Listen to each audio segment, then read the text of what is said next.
দেখানো হচ্ছে একদল মানুষ যাদের আঙ্গুলগুলো লম্বা লম্বা তামার, গাল এভাবে হ্যাচড়াচ্ছে, নিজের গাল নিজে হাসড়াচ্ছে এবং নিজের দেহ থেকে গোশত তুলে ফেলছে, ভক্ষণ করছে। নবী জিজ্ঞাসা করলেন সাল্লাল্লাহু আলাইহি ওয়াসাল্লাম, এরা কারা, কি কারণে এদের শাস্তি হচ্ছে?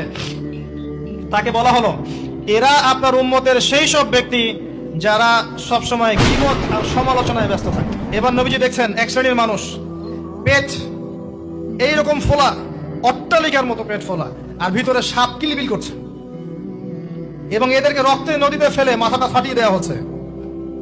নবী জিজ্ঞাসা করলেন সাল্লাল্লাহু আলাইহি ওয়াসাল্লাম, এরা কারা? এরা আপনার উম্মতের এই সব ব্যক্তি যারা ছিল সুদখোর, রিবাখোর। মানে এই উম্মতের অন্যতম বড় সমস্যা হবে রিবা, যেটা আমি বলেছি।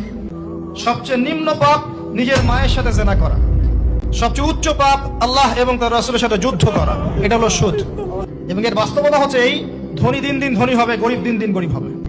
রক্ত চুষে খাওয়া হয়, এই কারণে রক্তের নদীতে ফেলা হয়েছে। এবং সাপ খেয়েছে তারা, সাপ খেয়ে পেট ফুলিয়ে ফেলেছে। আর একটা হাদিস আগেই বলেছি, যে দেয়, যে নেয়, যে সাক্ষী থাকে, যে লিখে রাখে, সবাইকে সমানভাবে লানত করেছেন নবী সাল্লাল্লাহু আলাইহি ওয়াসাল্লাম। নবীর লানত নিয়ে হাউজে কাউসারের পানি কোশ্চিন কালো পাবেন না, কবরের উত্তর দিতে পারবেন না। এমনকি এই নবী সাল্লাল্লাহু আলাইহি ওয়াসাল্লামের সুপারিশ আপনার কপালে নাও জুটতে পারে, সতর্ক হয়ে যান। তিনি আসছেন, দেখলেন এক শ্রেণীর মানুষ আগুন, বড় বড় আগুনের দলা, এগুলো মুখে ঢুকাচ্ছে, পিছনের রাস্তা দিয়ে বের হয়ে যাচ্ছে। নাউযুবিল্লাহ পড়ি আমরা। জিজ্ঞেস করা হচ্ছে, কারা এরা? মর্মান্তিক শাস্তি হচ্ছে। নবী সাল্লাল্লাহু আলাইহি ওয়াসাল্লামকে বলা হলো, এরা আপনার উম্মতের সেই সব ব্যক্তি যারা এতিমদের মাল আত্মসাৎ করে খেত। এতিমের মাল আত্মসাৎ করলে যদি এই শাস্তি হয়, জনগণের মাল আত্মসাৎ করলে কি হতে পারে চিন্তা করে দেখেন। এটা মানুষের হক, আল্লাহর কাছে ক্ষমা পাওয়া যাবে না, মানুষকে দিতে হবে। আরো এগিয়ে আসলেন, তিনি দেখলেন এক শ্রেণীর মানুষ জিহ্বাগুলোকে টানা হচ্ছে, আগুনের কেচি দিয়ে কেটে দেওয়া হচ্ছে, আবার জিহ্বা জোড়া লাগছে, আবার কেটে দেওয়া হচ্ছে, চলতে আছে অনবরত, কন্টিনিউয়াসলি। আল্লাহর কাছে কায়েমনো বাক্যে দোয়া করি, এই সময় দোয়া কবুল হয়। আল্লাহ পাক যেন দোয়া আমাদের কবুল করেন, আল্লাহ পাক যেন আমাকে এবং আপনাদেরকে এদের অন্তর্ভুক্ত না করেন। জিজ্ঞেস করা হলো, এরা কারা? নবী সাল্লাল্লাহু আলাইহি ওয়াসাল্লামকে বলা হচ্ছে, এরা আপনার উম্মতের সেই সব ব্যক্তি যারা ছিল বক্তা, ওয়াইজ, যারা অনেক বক্তব্য করত, নিজে আমল করত না। খুব কম দেখা যায় যে আমাদের কথাগুলো আপনাদের কলবে তাসির হচ্ছে। তাসির তখন হবে যখন আমার মধ্যে আমলটা থাকবে। জানা অনুযায়ী আমল না থাকলে এই অবস্থা হবে। আল্লাহ পাক আমাদেরকে হেফাজত করুন, আল্লাহ পাক আমাকে এবং আপনাদের সবাইকে হেফাজত করুন, আমিন। আরো এগিয়ে আসলেন, দেখা গেল এক শ্রেণীর মানুষ, যুবকরা খুব ভালো করে শোনেন এবং বিবাহিতরাও শোনেন। সামনে রাখা আছে ভালো গোশত, বাম দিকে রাখা আছে পচা গোশত, গন্ধ বের হচ্ছে।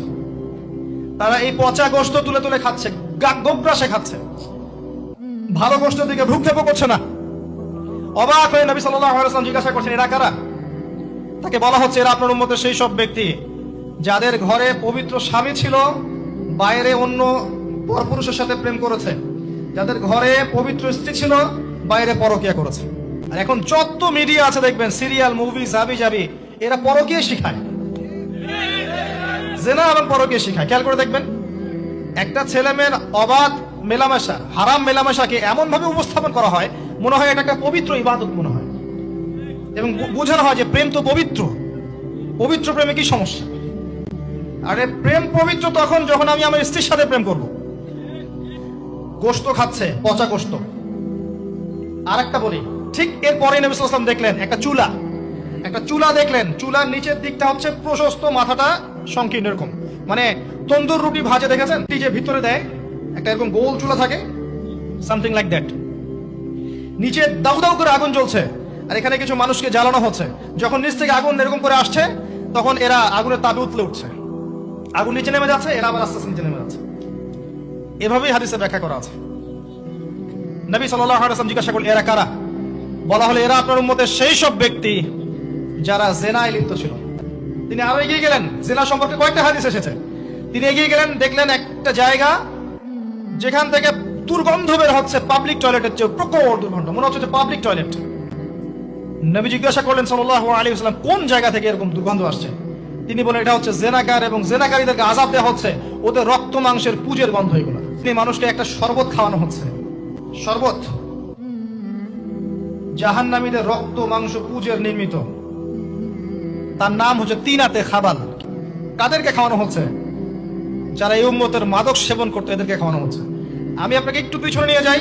আলোচনা শুরু করেছিলাম যেখান থেকে, ওই যে মৌলিক সমস্যাগুলো যেটা বলেছিলাম এই উম্মতের মধ্যে এখনো আছে, এটাই সেই পাপগুলোর শাস্তি যেটা কিয়ামত পর্যন্ত উম্মতের মধ্যে থাকবে। মাদক, পর্নোগ্রাফি, এই যে আপনার বিহায়াপনা, জেনা, সুদ, এগুলো এখনকার মৌলিক সমস্যা।